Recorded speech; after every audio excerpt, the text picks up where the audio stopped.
mayroon po bang Christmas bonus yung nag-retire na, nag-lump sum, Master Jet? Salamat po. No, mayroon din po tayong similar na tanong nito na natanggap din. Ito po ang kaniyang tanong ng ating sender. Nag-retire ako last January 4, 2023. 18 months ang mode ng retirement ko. Makakatanggap ba ako ng cash gift na 10,000 ngayong December? So ito po ay para sa mga nag-retire na sa government service na sakop po ng GSIS. Sa ngayon wala pa pong guidelines para po dito sa bonus or cash gift na ibibigay ng GSIS to its pensioners. Pero sa episode na ito, pag-usapan po natin yung naging guidelines noong nagdaang taon, no, 2022. Kasi baka po similar lang yung magiging laman ng guidelines nila. Kaya pag-usapan natin yung last year para po magkakaroon tayo ng ideya kung ano yung nangyari noong nagdaang taon na posibleng mangyayari rin sa kanilang magiging guidelines dito sa kanilang pabonus para sa mga retired mga pensioners ngayong taong 2023. So ito nakikita po ninyo ay nasa website po ito ng GSIS, published December 1, 2022. Now last year, umabot sa 3.35 billion ang halaga ng Christmas cash gift na pinigay ng GSIS para sa kanya pong mga pensioners. Pero hindi po lahat ng pensioners ang nabigyan ng cash gift na ito last year at narito po no yung kanya pong ilan sa mga guidelines. Ayon po kang President and General Manager ng GSIS, noong nagdaang taon ay equivalent to 1 month pension yung cash gift na yan, 1 month pension, pero meron pong maximum 10,000 pesos.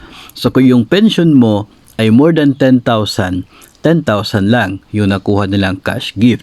Pero kung yung pension ay nasa 9,000, 8,000, so buo yung 8 or 9,000. No? Kasi hindi siya lumagpas sa 10. 10,000 talaga yung maximum na binigay nila na cash gift noong taong 2022.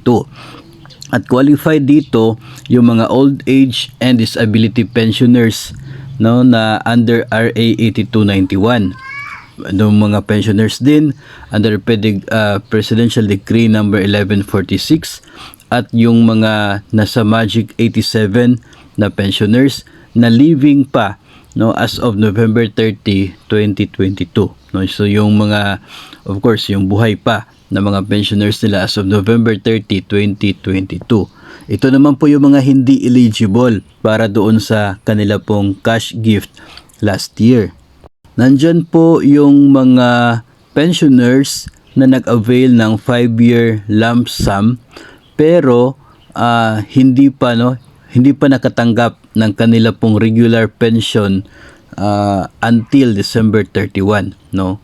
So kung ikaw ay nag-avail ng 5-year lump sum tapos yung inyong regular na monthly pension ay magsisimula pa 2023, the following year, no. So hindi sila naka-avail last year. So kung ganito po yung magiging guidelines pa rin ngayong taon, na yung mga nag-avail ng 5-year lump sum tapos hindi pa tumatanggap ng kanilang regular pension sa ngayon, wala mo nang aasahan, no, if ever pareho pa rin yung magiging guidelines. Hindi rin po eligible yung mga survivorship and dependent pensioners.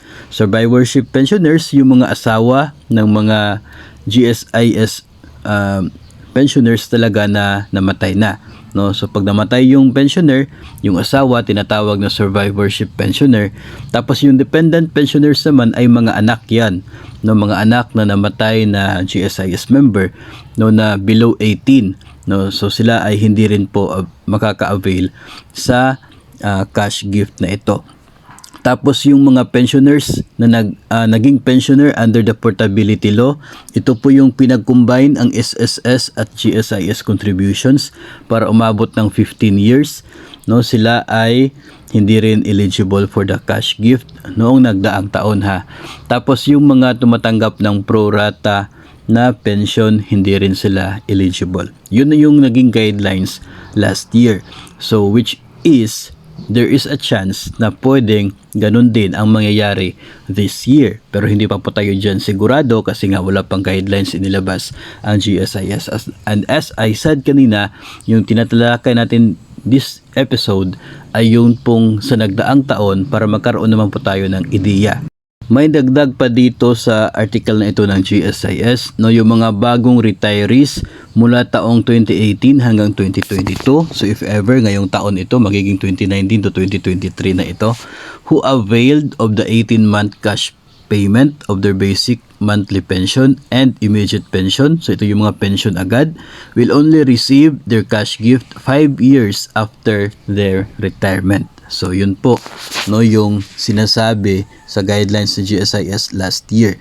No, so ang mangyayari dito sa nakikita natin ay 5 years after talaga ng retirement at habang tumatanggap ng regular pension, sila yung nabibigyan ng cash gift, no, base doon sa guidelines ng last year.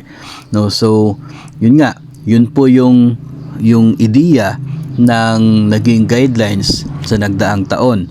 No, sa ngayon ay wala pa naman pong inilabas na guidelines sa GSIS as to kung sino-sino yung magiging eligible sa kanilang cash gift this year.